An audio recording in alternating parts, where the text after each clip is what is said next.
কিছুদিন আগে আমার একটা ভিডিও পোস্ট হয়েছে, হালকা একটু খারাপ ভিডিও। তো ওই ভিডিওটার জন্য অনেকে আমাকে নিয়ে আবল টাবল কথা বলছে। একটা ভিডিও হয়েছিল, হ্যাঁ ভিডিও করেছিল, কিন্তু সেই ভিডিওটা ও দেখে হঠাৎ পোস্ট করে দেয়, দিয়ে বলে যে তুমি যদি আমাকে বিয়ে না করো আরো ভিডিও পোস্ট করবো, তোমার লাইফ বরবাদ করে দিবে। আমি ওকে বিয়ে করতে বাধ্য হয়েছিলাম, হ্যাঁ ব্ল্যাকমেল করতো, যে আমি ওকে বিয়ে করতে বাধ্য হয়েছি। আর এখন ও ওইসব ভিডিও ভাইরাল করে নাবালিকাকে ধর্ষণ করার অপরাধে পল্লিগ্রাম টিভি চ্যানেলের জনপ্রিয় অ্যাক্টর শফিক এইমাত্র গ্রেপ্তার। শোনা যাচ্ছে যে ফাঁসি দেওয়া হবে।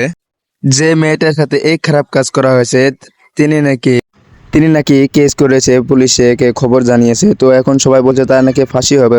তো আপনাদের মতামতে কি হয়? আমি সব ভিডিও তুলে ধরছি, মেয়েটা লাইফে এসে কী বলছে সেটাও তুলে ধরবো। তো আপনারা দেখুন আসল রহস্য কি।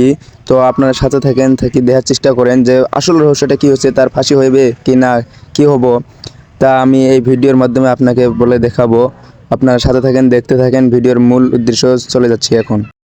ভিডিও হয়েছিল, হ্যাঁ ভিডিও করেছিল, কিন্তু সেই ভিডিওটা ও দেখে হঠাৎ পোস্ট করে দেয়, দিয়ে বলে যে তুমি যদি আমাকে বিয়ে না করো আরো ভিডিও পোস্ট করবো, তোমার লাইফ বরবাদ করে দিবে। আমি ওকে বিয়ে করতে বাধ্য হয়েছিলাম, হ্যাঁ ব্ল্যাকমেল করতো, দিয়ে আমি ওকে বিয়ে করতে বাধ্য হয়েছি।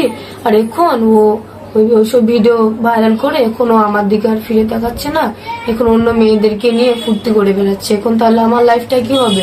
এখন তো আমার পুরো জীবনটাই বরবাদ করে দিল। তাহলে আমি এখন কি করব আমি বলেন? কারণ আমার তো একটা লাইফ আছে, তাই না? আমি তো একটু বাঁচতে চাই, কারণ ওর জন্য যদি আমি মরে যাই তাহলে আমার ফ্যামিলি তো আমার জন্য শেষ হয়ে যাবে, তাই না?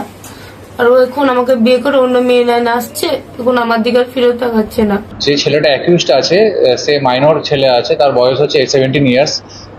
ওর বিরুদ্ধে একটা অ্যালিগেশন ছিল যে একটি মেয়ে একটা এলিগেশন দেয় যে তার সাথে শারীরিকভাবে সম্পর্ক করে এবং সম্পর্ক করে তাকে মিসইউজ করা হয় এবং তার পরিবারকে ভয় দেখানো হচ্ছে। তো সেই মেয়েটির বাড়ির লোকের কমপ্লেনের উপর বেস করে একটি স্পেসিফিক কেস রিজু করা হয়েছে রেজিনগর থানায়, এবং যেটা পক্সো অ্যাক্টে রিজু হয়েছে এবং চাইল্ড ম্যারেজ প্রোহিবিশন অ্যাক্টের মধ্যে দেওয়া আছে। তাতে আমরা দুজনকে অ্যারেস্ট করেছি। যে ইউটিউবারের কথা আপনারা বলছেন সেই ছেলেটির বয়স 17 বছর।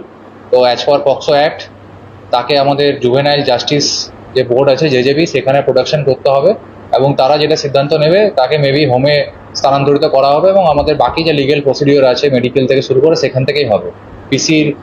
আমরা পিসি নিচ্ছি না, কারণ জুভেনাইলদের পিসি নেওয়া হয় না।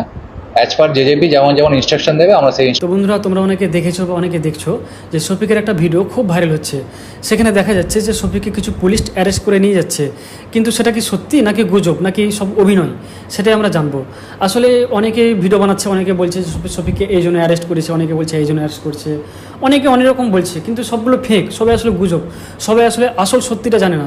তো আজকের এই ভিডিওতে আমরা আসল সত্যটা জানবো যে শফিককে পুলিশ কেন অ্যারেস্ট করেছে, কি এমন শফিক কাজ করেছে বা কি এমন অন্যায় করেছে শফিক যার জন্য শফিককে পুলিশ অ্যারেস্ট করেছে। বন্ধুরা, তোমরা অনেকে জানো যে শফিক আমার বেস্ট ফ্রেন্ড, খুব কাছের বন্ধু। তার সাথে আমার প্রায় 4 বছর ধরে সম্পর্ক, একটা ভালো সম্পর্ক। তো শফিক যখন পল্লিগ্রাম টিভি থেকে বাদ হয়ে গেছিলো তখন শফিক আমার কাছে হেল্প চেয়েছিল কি ইমরান তো আমাকে একটু হেল্প করো, আমি চ্যানেল ঠিক মতো ওপেন করতে জানি না, কী করে না করে।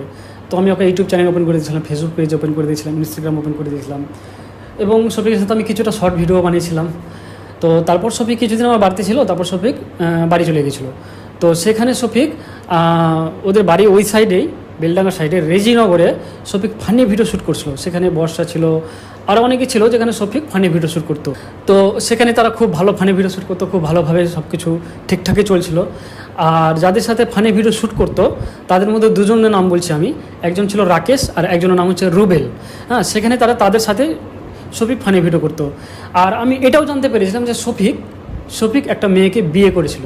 হ্যাঁ বন্ধুরা, তোমরা অনেকে জানতে চাইছিলে যে এই মেয়েটা কে, এই মেয়েটা। তো হ্যাঁ বন্ধুরা, এই মেয়েটা হলো শফিকের বউ। আসলে শফিক বিয়ে করেছিল এই মেয়েটা। সেই মেয়েটা বাড়ি হচ্ছে রেজিনগরেরই আশপাশে দাঁতপুর বলে একটা জায়গাতে। মেয়েটার বাবা টোটো চালক এবং তার মা সাধারণ গৃহিণী। আর মেয়েটার বয়স মোটামুটি 17+, আর শফিকেরও বয়স তো 17+, তোমরা জানো। তো তাদের দুজনের বিয়ে হয়েছিল। হ্যাঁ, কিন্তু আমি যেটা জানতে পেরেছি যে বিয়ে হওয়াকে মোটামুটি 1-1.5 মাস হলো, কিন্তু শফিক নাকি মেয়েটাকে ডিভোর্স দিতে চাইছে। হ্যাঁ বন্ধুরা, শফিক নাকি মেয়েটাকে ডিভোর্স দিতে চাইছে। আর এই জন্য মেয়েটা শফিকের নামে কেস করে, ঠিক আছে। কিন্তু আমি আরও জানতে পারলাম, আমি এটা জানতে পারলাম, মানে কিছু কিছু ভিডিওতে আমি দেখতে পেলাম কিছু নিউজ চ্যানেলে যে শফিক নাকি রেপ করেছে, এটা ওটা আরও অনেক রকম কিছু কথা শুনতে পেলাম শফিকের বিষয়ে, যে এটা হয়েছে ওটা হয়েছে। তো আমি জানি না কতটা কি হয়েছে, তবে আমি জানতে পারলাম যে শফিকের সাথে 3 জন রয়েছে, সেটা হচ্ছে রাকেশ আর রুবেল। আসলে রাকেশ আর রুবেল শফিকের সাথে ভিডিও বানাতো, সেখানে ফানি ভিডিও বানাতো, কিন্তু আমি শুনলাম যে এরা দুজন নাকি শফিকের সাথে রয়েছে, আর এরা দুজন নাকি এই কেসের সাথে যুক্ত রয়েছে, এবং এদের দুজনের নামে নাকি কেস করা হয়েছে। মানে টোটাল 3 জনের নামে কেস করা হয়েছে, একটা শফিক, একটা নাম হচ্ছে রাকেশ, আর একজনের নাম হচ্ছে রুবেল। এই 3 জনের নামে কেস করা হয়েছে। তো আমি যেটা জানতে পারলাম বা যেটা শুনলাম যে শফিককে নাকি রেপ কেস দেওয়া হয়েছে, মানে শফিক নাকি রেপ করেছে। শফিক নাকি ব্ল্যাকমেল করে মেয়েটার সাথে কিছু খারাপ কাজ করতো এবং তাকে হ্যারাসমেন্ট করতো এবং বিয়েও করেছিল। তারপরে নাকি শফিক তাকে ডিভোর্স দিতে চেয়েছিল, এই জন্য নাকি শফিকের নামে মেয়েটার মা কেস করেছে। দিয়ে বলেছে তুমি যদি আমাকে বিয়ে না করো আরো ভিডিও পোস্ট করবো, তোমার লাইফ বরবাদ করে দিবে। আমাকে বিয়ে করতে বাধ্য হয়েছিল, হ্যাঁ ব্ল্যাকমেল করতো। তো বন্ধুরা, এখন কথা হচ্ছে যে মেয়েটার ফ্যামিলি থেকে 3 জনের নামে কেস করা হয়েছে, শফিক, রুবেল আর রাকেশ। আর আমি এটা শুনলাম যে তারা নাকি একটা হোটেলে ছিল এবং শফিক আর রাকেশ হোটেলের ভিতরে ছিল, আর রুবেল বাইরে খাবার আনতে গিয়েছিল। তো যখনই পুলিশ ঢুকেছিল তো দুজন